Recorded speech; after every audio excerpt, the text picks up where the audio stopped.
This is a presentation for the Winnipeg Philatelic Society on German hyperinflation, which occurred between 1921 and 1923, and it is philatelic evidence of an economic disaster because the hyperinflation was a complete economic disaster for the people of Germany. Now, for comparative purposes, a teacher in Manitoba in 1920 earned an annual salary of about $466 Canadian, so $500. A house cost $2,000, so 4 times your salary. So a conventional mortgage of 75% would be $1,500. And your retirement savings, maybe if they were a lot, might be $10,000. And we will find in 1923 people were putting far more than the equivalent of $10,000 to mail a letter to another city. So it wiped out money. If you had savings and money, it was wiped out. Now, suppose your house was still worth whatever it was worth in equivalent dollars. But a significant portion of your life, the portion of your life run in money, was destroyed. Now, just to get a philatelic perspective on it, these are the stamps in Canada from 1911 to 1925. Rates don't particularly change or go up. 1 to 2 to 3 cents to mail a letter. We have other values that get up to more. We even go up to $1 if you want to mail something big. But postal rates don't change. And indeed, by 1954, after the Second World War even, postage rates in Canada are now a nickel. They really haven't gone up that much. In the United States, here's some 1920 U.S. stamps, 1, 2, and 5. The rate between 1911 to 1932 was 2 cents, and from 1932 to 1958 was 3 cents. So not a lot of inflation as evidenced by postage stamps. In the UK, here are the King George V stamps from 1912 to 1924, and you mailed a letter for one, and a variety of rates in England. They're very complicated. So we can do something with a halfpence, something with a penny, something with penny and a half, 2 pence, 2.5p, and so on. But the postage rates basically don't change between 1912 and 1924. The causes of the hyperinflation was paying for the First World War. They did not raise taxes in Germany to pay for the war. And in 1914, 4 marks to the US dollar. So a mark was about a quarter, I guess.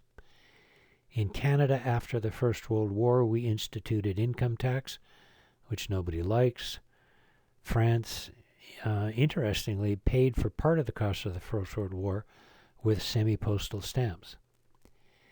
Now, the Treaty of Versailles in 1919, which formally ended the First World War, there was 32 marks to the US dollar. So by 1919, we've had, 8 times inflation? The Treaty of Versailles required reparation of 50 billion marks, which Germany had to start paying in 1921. In 1922, it has now gone to 320 marks to the US dollars. 3 marks equals 1 cent. Okay?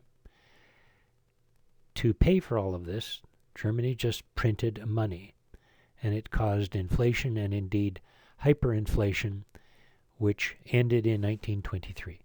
So between 1921 and 1923, we have significant inflation. And we see this in postal rates. In 1921, it cost 6/10 of a mark to mail a letter from city to city, 1 US cent. By January 1922, that goes to 2 marks, but that's still, with inflation, that's still 1 US cent, and then 3 and 6 marks. So the actual cost hasn't gone up, but there has been inflation. And then it starts to get serious in November when it doubles from 6 to 15, and then almost doubles again from 15 to 25. Remember, in Canada and the US, letters still cost 2 cents to mail. So here we have some of the stamps of the day.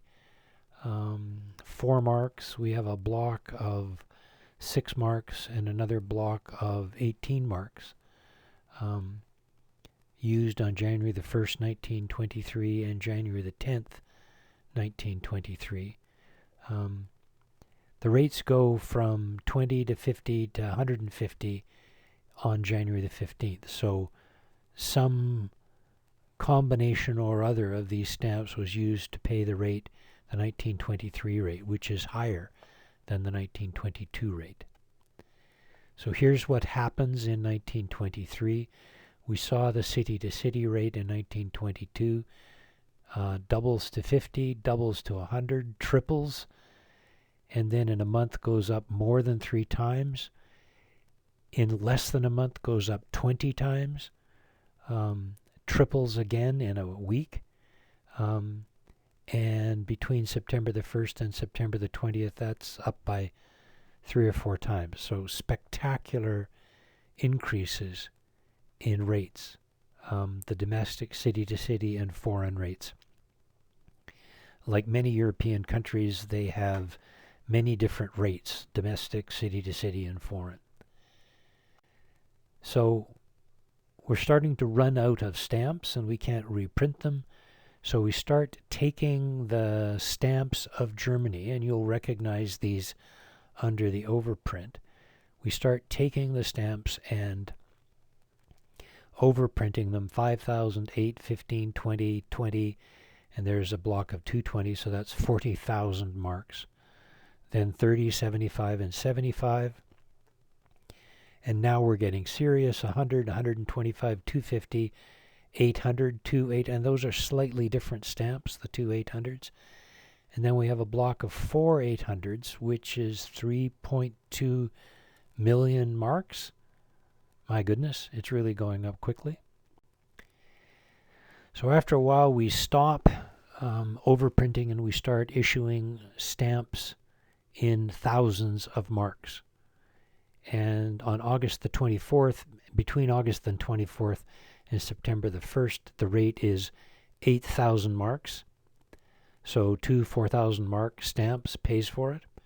And we have combinations of 2,000, 4,000, and 12,000 marks that have been used to mail a letter. Remember, the value of the house in Manitoba is $2,000. So we're now using more than the value of a house to mail a letter.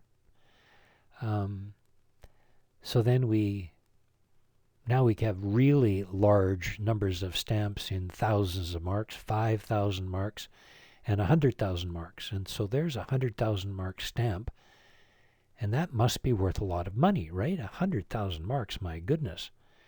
Well, it's got 208, and the used value is 85 cents, and that's the September 20th rate to mail a letter. So it's got quickly out of control. So now we try not printing with the 3 zeros, we just say 5,000 and 50,000, running out of room on the stamp. This is what happens in 1923 to October the 1st, 20, 40, 120, 400, 8,000, 30,000, 100,000, 800,000. And a foreign letter, 6 million. City to city, 2 million. So the values go up, and we see between August the 24th and September the 1st, 8,000 to 30,000. September the 1st to September the 20th, 30,000 to 100,000. And similar sized increases in the other rates. So now we kind of give up and we just start printing normal stamps. So you will see the 2 million stamp there used to be 5,000, and it's been overprinted to 2 million. We've taking any stamps we've got left that haven't been used and overprinting them. So we have 1, 2, 5, 10, 20, and 30 million. And so now this is between October the 1st and November the 5th. Every 10 days it's doubling or tripling. November the 1st to November the 5th, 40 million to 500 million. Is that, I don't know what size of an increase is. That's astronomical. 100 million to a billion is 10 times. 200 million to 4 billion to mail a letter out of the country. So there are our stamps in millions. November the 1st, as I said, was 40 million to 500 million to 5 billion to 10 billion to 40 billion to 50 billion. And the highest stamp issued was 400 billion. And here are some of them. I have 100 million, 200 million, and 500 million. And then Milliarden is German for billion, so we have, well, a pair of 1 billion, so that's 2 billion. 1 billion, 2, 5 billion, and 1 10 billion. So 10 billion would have mailed a city-to-city letter on November the 12th, but by November the 20th you would have needed 2 of them. On November the 20th, your 10 billion would still have mailed a domestic letter within a city, but 6 days later you need 4 of them. And as I said, now, so many of these stamps were printed that mint stamps are easy to come by. The 5 billion is Scott 296, and it's worth 20 cents mint and $1.80 used, so it's not worth a lot. 10 billion Scott 297 used for $1.25. And as I said, Milliarden is billion. Here's some multiples: 25 billion, 25 million, 4 million, 4 million, 20, 40, 80 million. 40 million was the November the 1st rate. So you have to look carefully at when they were canceled to try to figure out what the person was doing mailing the letter. And you can see these are overprinted. 2 million is overprinted on 5,000 and on 220,000, I think. So the rates were going up astronomically. It all ended in December 1923 when Rentenmark equals 100 billion Weimar paper marks, and rates went back to 1 mark for a letter. So that was quite spectacular and caused a great deal of economic destruction in Germany. It's probably one of the reasons for the Second World War, because it was a very unhappy event in Germany. Anyway, thanks for listening.